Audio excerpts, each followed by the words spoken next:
Now, for the past 8 weeks, a best-selling British author has been holding a workshop to teach aspiring writers how to become professional authors and journalists in Hanoi.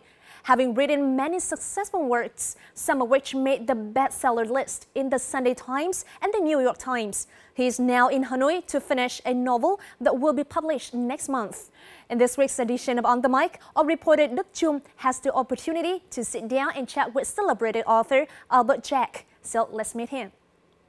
Okay, so it's the final workshop and it's time that we talk about submission time. The aim of Albert Jack's 8-week workshop at the Bookworm 2 in Hanoi is to help these aspiring writers become successful authors in their own right. Albert does not teach his students how to write, as he believes writing is not something that can be taught. What students actually learn on this course are the tricks of the trade from a professional writer. Thanks to this course, I've learned how to organize the ideas in my work. I've also learned a lot of useful information, such as how to work with publishers with regards to copyrights. Albert is an experienced writer, so he knows how to deal with these situations and can give us great advice. Besides, I also learned how to gather ideas from everyday situations around me, and now I have a few solid concepts for my upcoming books. As the manager of the bookstore, I've participated in a few classes, and I think Albert's teaching method is very effective.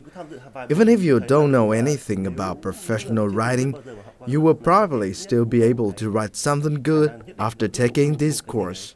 Well, hello Albert Jack, and thank you so much for being here on our show today. Now, the first question that I would like to ask you is, why are you here at the Bookworm 2 Cafe today?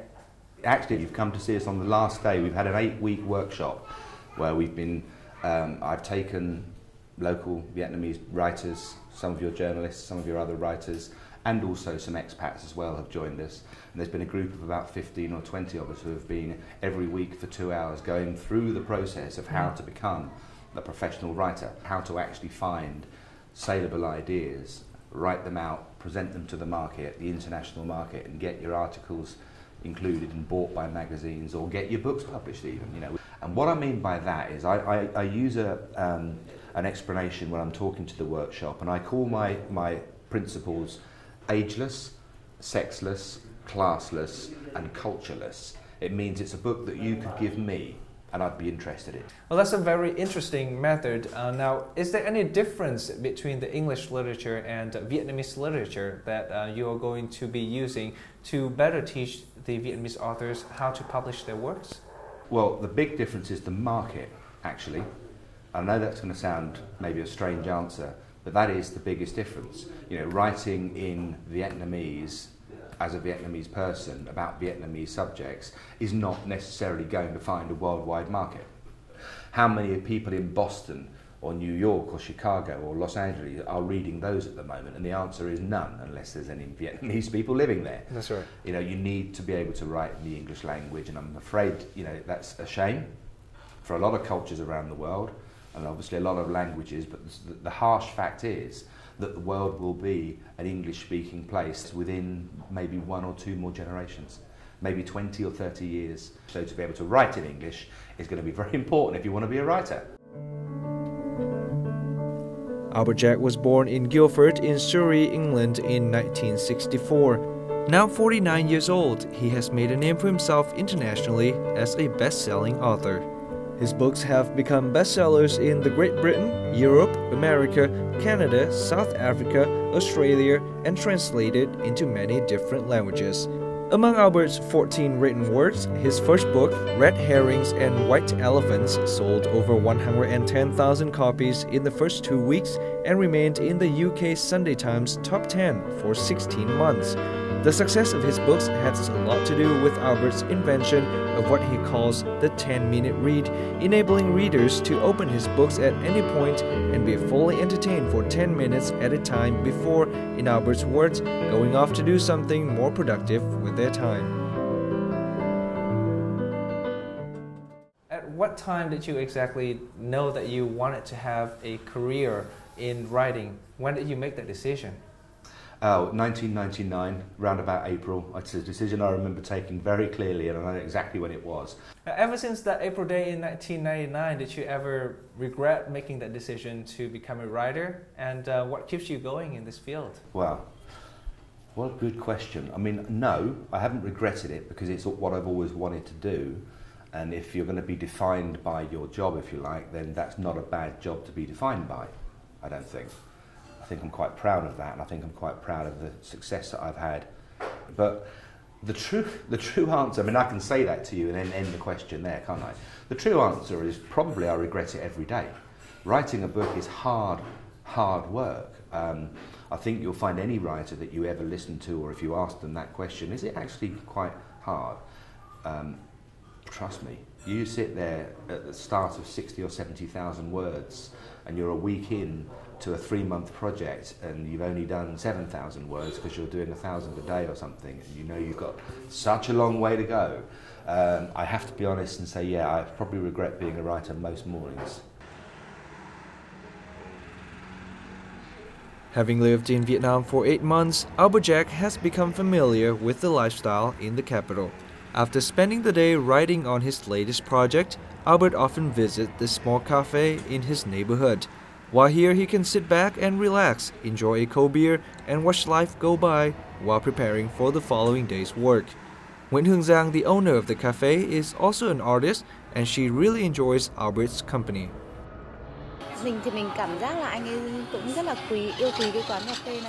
Albert has been coming to this cafe almost every day for the past 6 months to work on his projects.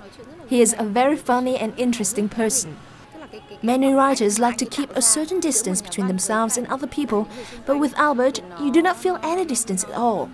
My other customers also really like talking with him. Giang has become one of Albert's closest friends in Hanoi. Sometimes she also gives him new ideas for his books. Albert is a foreigner. He does not know any Vietnamese, so sometimes I help him out with small things like communicate with the delivery people and the electricity bill collectors. I'm also a painter, so I sometimes give him ideas for the colors of the cover of his book. These are just small things, and I'm glad I can help him. For Albert, anything that happens around him can become an inspiration, and daily life in Hanoi, with all of its unique culture and lifestyle, can surely serve up a mountain of ideas for Albert to delve into. What is the thing that you like best about Hanoi? I am thoroughly enjoying Hanoi at the moment, as we are here now in autumn, I guess you would call it autumn. I have to be honest, and I did struggle in Hanoi during July, August and September here. It was very, very hot. Too hot for me, I think. But to answer your question now, I absolutely love the place. Now it's cool enough to go and find my way around and go visit. I've been to the People's Museum, I've been to the Temple of Literature, I've been to the Art Museum. You know, after I finish work each day, I try and allocate some time to at least go and do something. I have a cafe just down the road from where I stay and where I work. And, you know, I can be found there most afternoons tapping away and maybe planning tomorrow's work and having a cold beer, of course, as well. And I know the people down there too, the artists that own the cafe. So I tend to round my day off every day by way of routine by just going there for a couple of hours and just winding down a little bit and just getting ready for the next day. And do you plan on staying here for a little while, or do you have something else planned out for your future right now? Well, my immediate plan for the future is I have to go back to London in January, and then really by the end of January it's a decision time for me as to where am I going to go and what I'm going to do, because all that matters then is to write that next manuscript. And the plan is to come back here and do it here in Hanoi, although nothing is finalised yet. I don't have a definite... I mean, I'd probably be here for next year. I've had a good time here. I guess it's visa allowing if you let me back in or not. If I get a visa easily enough, then there's every chance I'll come back to Hanoi and spend another year here. I've had a great time. Well, thank you so much, Albert Jack, for being here with us on our show today, and we definitely hope Vietnam wants to welcome you here again. Thank you so much. My pleasure. Well, I look forward to seeing you again.